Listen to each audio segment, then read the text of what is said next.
Hello friends, and welcome to Gardening with Creekside. It may be a chilly start to the morning, but I am determined and it is a good time for me to go ahead and prune my Incrediball hydrangeas and my double play Doozie Spireas. That is right. Of course, I am in North Carolina, a zone 8A, and I am getting an early jump, an early start to the pruning process, but 'tis the time, my friends. If you're in the warmer zones, we can go ahead and start pruning those shrubs that need to be pruned in late winter, early spring. Now, I know it is not late winter technically. It is okay. But like I said, I am in North Carolina, so I am a little bit more ahead of the game than my friends in colder parts of the country. And then, of course, if you're warmer than me, then you absolutely can go ahead and do this. You want to go ahead and prune your smooth hydrangeas before they really start to push out new growth because they bloom on new growth. Same thing with your spireas. They bloom on new growth, and it is a great way, of course, obviously, to manage the size of the plants. Let me show you the space. We are in the backyard just right off of our patio, and we have this beautiful hedge of the Incrediball hydrangeas and double play Doozie spireas. Now, they are obviously both deciduous shrubs, but when they are in the growing season and blooming and fleshed out, they are absolutely stunning. You can see how many blooms I had on my Incrediball hydrangeas. They were unbelievable. This is about I want to say we're going into year 4, maybe 5. I would have to look back. I'm terrible with time sometimes. And so they have been here for a while. Obviously, so have the Doozies. These would definitely be considered mature shrubs. And they bloom on new growth. They are gorgeous. The fun thing about double play Doozie Spirea is that some people will say, well, Spireas can be quite invasive. I have babies everywhere. Doozie is a sterile variety, meaning it does not produce seeds, and because it doesn't produce seeds, it continuously is pushing out flowers. Because it's trying to produce seeds, it just can't do it, but it doesn't know that. So it is a continuous bloomer. And then, of course, your Incrediball hydrangeas, they produce those massive, huge heads that are pure white and just make a beautiful contrast backdrop to my double play Doozie Spireas. So this is going to be really simple. We are going for the easy way today because I've got such mature shrubs. I am going to be using my electric pruners.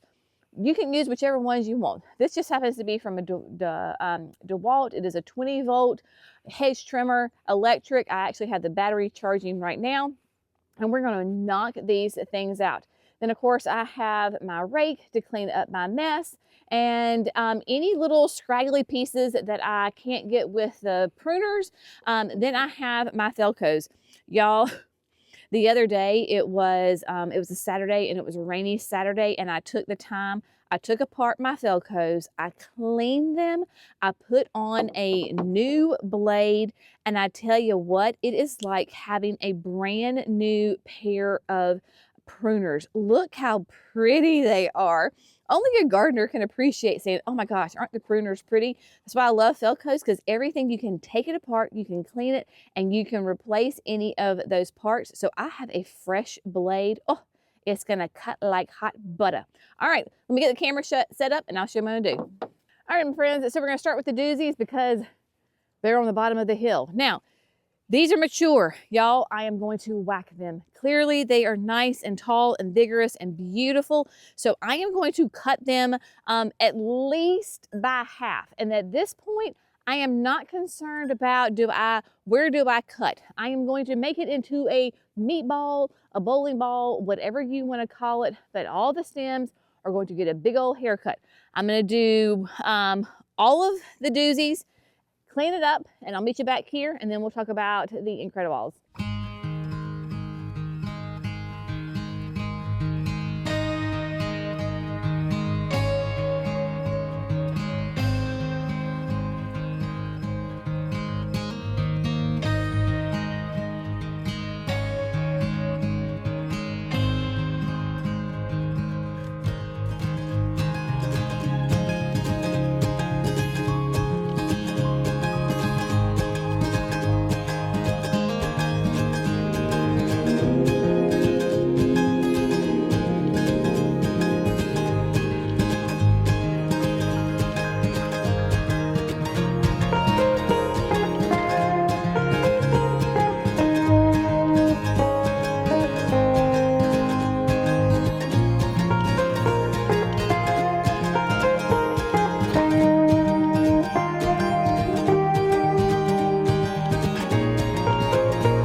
have been pruned. So you can see how much has been taken back.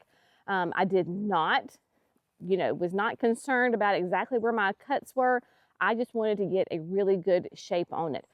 Now, I did discover as I was trying to clean up, that's kind of, there's no need to get it completely cleaned up right now until I get the Incrediballs pruned back.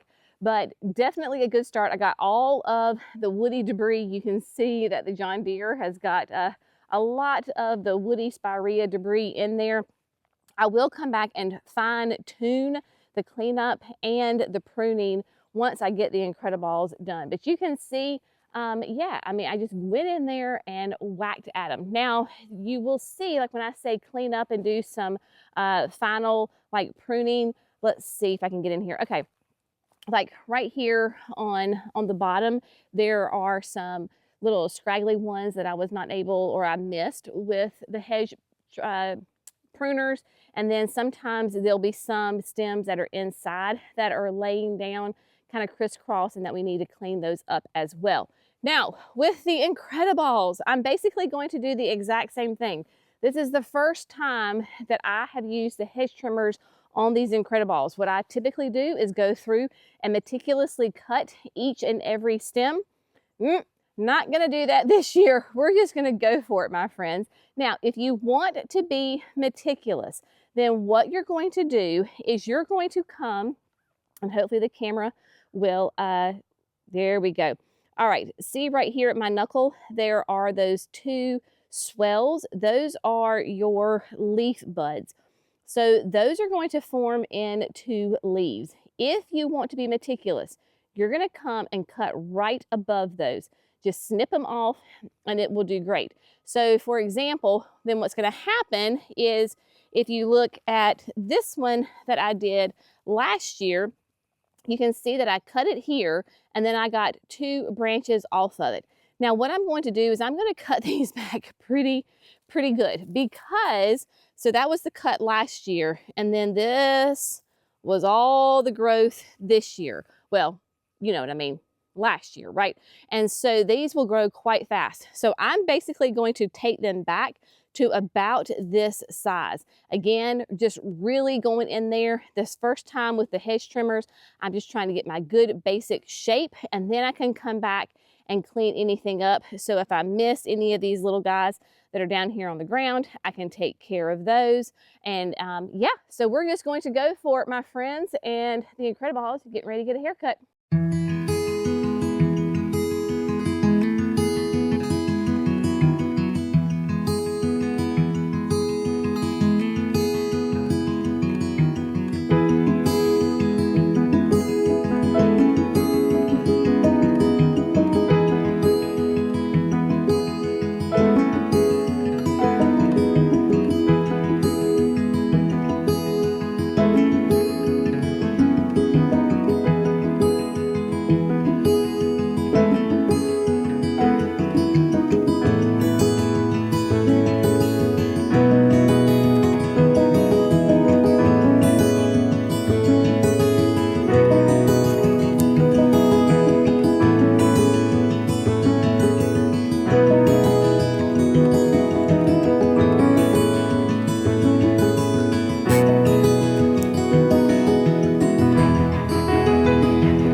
All right, y'all, look at that. I tell you, it's a completely different bed, isn't it? So, Doozies are pruned, Incrediballs are pruned, mess cleaned up, and I even did a little raking here. So, my original goal was obviously to get them pruned and then go ahead and get this mulched. I am taking a little bit of a different approach to my winter cleanup, spring preparation, however you want to look at it. I am playing more of a, for the sports enthusiast out there, I am playing more of a zone defense than man-to-man. So what that means is if I'm in a bed, I want to go ahead and take care of the whole bed while I'm here, as opposed to going through and pruning all the spireas in all the gardens, then pruning all the hydrangeas in the gardens, then coming back and doing all the mulching. I'm going to do it space by space, get the whole thing done. I'm even going to go ahead and fertilize today. I know it is January. I'm a little bit ahead of the game here, but it is a slow release. I'm going to use, of course, be using the tones. Now today, because I have plant tone in my garden closet, I'm going to use that. If you want to be more specific, you absolutely can use rose tone on the Incrediballs, plant tone on the Doozie. So if you want to break it down, you can do that. As I've always said, plant tone is like the Swiss Army knife for fertilizer. It will work with everything from vegetables to trees. And so if you only buy one fertilizer, I would encourage you to do plant tone. It is a slow release, and so once these plants are ready to soak up that nutrition, it will be there for them. Because I am mulching today, I'm going to put the fertilizer down first, because if you've used the tones before, it's a little bit of a granular, kind of that gray color, and once it gets wet and you put that on top of pretty fresh mulch, then it, like, you can see it. So I want to go ahead and put the fertilizer down, then put the mulch on top of that.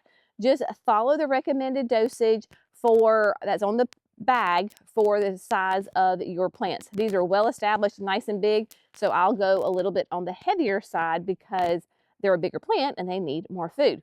Now, I kind of thought about this, but I was like, we'll see how time goes. But I'm doing really good on time, so I am going to prune my Ninebark. I have never pruned this Ninebark, so you and I are going to learn together. Let me show it to you. This is my Ninebark. Mimi gave me this Ninebark like years and years ago. This is one tough cookie.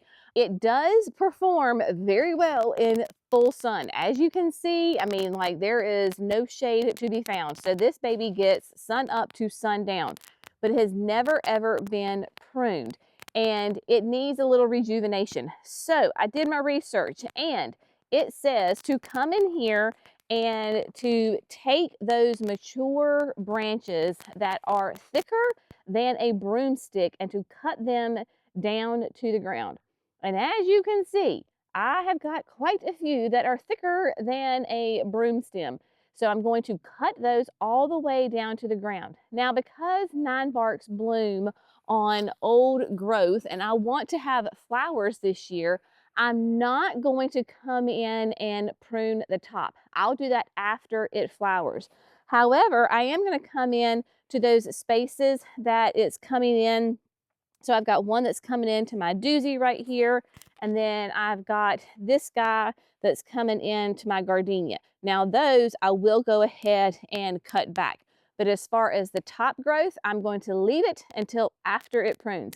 Let me show you this handy dandy tool that Jackson got me. I love this thing. My son loves me. He knows me very well, and he also loves his machinery. So for my birthday, he got me this. It's from Steel, and it is a handheld electric little mini chainsaw. Y'all, this thing is the best thing ever. I used it for the first time the other day. I was practicing on my very large fig tree, and I love it. So it comes in this little case, and so it like folds up, and it has Velcro, has a nice little handle on it right here, so you can, take it with you. It also has the little grommet, so you can hang it up on the wall, and everything just kind of hooks in here. It's got the elastic. Of course, it has the protective cover for the blade. It has this nice little tiny battery that you can use on like all of their different handheld little small devices.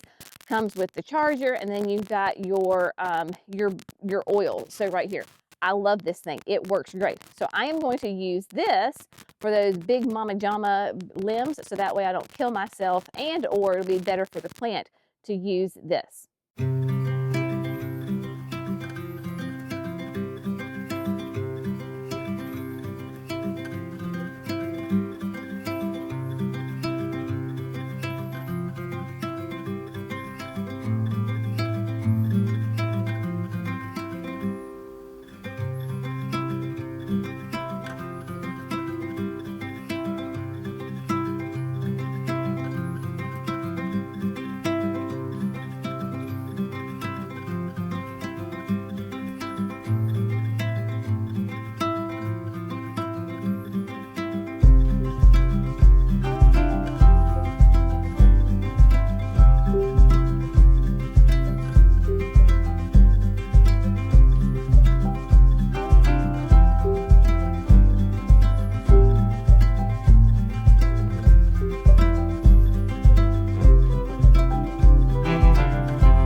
Oh my, yeah, I got it pruned. And I don't know what I was thinking, but obviously if you have a big old thick stem at the bottom, that probably means you have a lot of little stems up top. So after just a few cuts, man, it really opened up this Ninebark. In fact, I probably technically could cut more limbs, but if I do that, then she's gonna be she's gonna be naked. And so what I will do is I've done a really good prune for this year, and then this time next year I can come and take out the other bigger pieces and let the smaller pieces develop. So if I take out the big huge pieces every year or every other year, right, as I kind of start to maintain this Ninebark, it'll be good. Let me show you what I'm talking about. All right, so look at that. A lot more upright. All of the kind of the horizontal limbs have been taken out. The one coming in to the Doozie, I got it out. The one going into the gardenia, it came out. And just that way we can get a lot more light because the Ninebark was actually starting to come in, and you can see it's impeding the growth of my gardenias. And if you know me, gardenias are my absolute favorite flower. And so you can see how these are so much shorter on these sides because the Ninebark was going in. Now I probably am going to come back in and clean up just a little bit of these little side branches right here, and then I'm going to trim back because of the pathway. So if you can see those branches, they are kind of hanging out over the pathway. So I'm just going to bring them back. I will sacrifice some flowers, but that's all right. Just kind of clean this up. Now, if you notice this one, when you follow it all the way back down, this will be one that I will take out next year because it is so thick. But yes, so we'll get really pretty flowers, upright habit on it, and they will do great. Now, gardenias. I need to prune the gardenias to shape them up, and then definitely to bring this one back in its size because it's overhanging on the pathway. But gardenias bloom on old growth. Do not prune your gardenias now. If you do, you're cutting off all your flowers. Now, if it's an absolute necessity, let's say you've just moved into a house or something that has established gardens and the gardenias are overtaking everything, go ahead and prune it because you need to. Just know you're more than likely not going to have any flowers or very few flowers this summer. But sometimes you just got to do what you got to do. So midsummer, once this has flushed out with tons of flowers, I've enjoyed the fragrance, then I will come in and trim up these gardenias, but I'm not going to do it now. So what I am going to do now is just do those little light prunes I talked about on the Ninebark, and then I'm going to go ahead and get this mulch. So from this little pathway all the way to the steps, I'm going to get it mulched. I like to use the Daddy Pete. It is the pine bark fines or the soil enhancer. It literally is a fine chopped pine bark. And so it holds really well in our flower beds, even though we have a lot of flower beds that are on a slope. It does not wash. It helps prevent the weeds. It looks neat and tidy. And of course it insulates the plants. As it decomposes, it turns into compost, all the things, and it's in bags that I can do this easily by myself. So I'm gonna get after it, and then this project will be done. Gotta fertilize, I forgot about that. Gotta fertilize, then I'll do the mulch, and then this project will be done, and this flower bed will be done, and I don't have to do anything until it's time to plant petunias.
friends, look at that.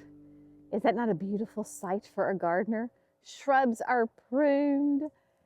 The mulch is laid. Oh my goodness. It is fertilized and they are happy and I am a happy gardener. So Jackson came in and helped me about halfway through with the mulch. It was fantastic. That's why I love that Daddy Pete. Daddy Pete is kind of a regional product, I would say, in the Southeast. They are located in North Carolina, but you can get them like our local Feed and Seed carries Daddy Pete. So you can find it different places. Now, if you're in California or you're in Michigan or you're in Maine, odds are you're not going to find Daddy Pete. You're going to have to go to your local garden center and ask them what mulch they like the best. But I love it because it's a natural organic product. It is, the bags are big, but they're light because all it is that aged pine bark fines. Let me show you an up close picture of what the pine bark looks like. All right, there we go, my friends. And obviously, pine bark is an abundant source here in the Southeast because we have pine trees everywhere. And so between, you know, the lumber industry, the paper industry, you name it, there is tons of pine bark to be found. But it's great. So there you go. You can kind of see that. You have some bigger chunks. You've got some shredded stuff. But yeah, and it just goes down super well. This will probably, I would say, 98% sure that I will not have to apply mulch again this year. If I do any, it won't even be in the fall. Like I put it down thick and it'll be great. The only place I may, quote, have to kind of freshen it up would be here along the edge, because remember, we've got all the gorgeous pink tulips. They are planted in mass in this area and then all the way in front of the Doozies all the way around. Tulips, of course, are annuals for me, so I will pull them out and then I will plant my Supertunias. And this year we're doing a Supertunia Bordeaux in the backyard. So I will have a Bordeaux in this bed. You may notice the little green sprigs popping up. Those are my daffodils. So these daffodils are perennials for me. They come back year after year. If you remember last year, we took these daffodils. They were, I'm pretty sure that they were the bigger daffodils that were in this corner bed right here. And Jerry and I, we dug them up, divided them, and then planted them through between the Doozies and the Incrediballs. It's perfect because they will come up and be absolutely gorgeous and happy and shining along with the tulips, while my hydrangeas and my spireas are still dormant and or maybe just beginning to push out some growth. And then once the daffodils are done, of course you have to, that plane is low. Goodness gracious, he's noisy. Then of course you need to leave your daffodil foliage alone so that it can store up as much energy for the next year's blooms. And so by the time that I'm having to leave them, they look a little raggedy. Then my spireas and my hydrangeas are all full and they are gorgeous. So this entire section is now mulched. So from the whole house generator, that big kind of light gray box there, that is first. So from there, we got the steps done all the way up through the lanterns and the gardenias. All of this is mulched and fertilized, so I do not have to worry about it at all. The only thing I have to do is in the spring, I'll take out my tulips, plant my Supertunias, and then once in the summertime, once my gardenias bloom, then I will trim them and give them a shape. So there you go, my friends. It has been an extremely productive, fantastic day out in the garden. I love it. So if you are able, physically or environmentally, able to get out in the garden, I would highly encourage you to do it. It was quite chilly this morning. It was somewhere in the 20s and there was a frost everywhere, but I was like, I am energized and I want to get this done, and working out in the sun just, oh my gosh, it just feels so good. So anything you can do in your garden, just go for it. Now, my friends who are covered in snow, obviously you're not going to be doing this in your garden. Save this video and that way you can refer back to it when it is appropriate for your climate. But as always, we would love it if you would like and subscribe to Garden with Creekside. That way you don't miss those 5 videos that we do each and every week for you. Y'all have an amazing day. We will see you in the next video. Bye, sweet friends.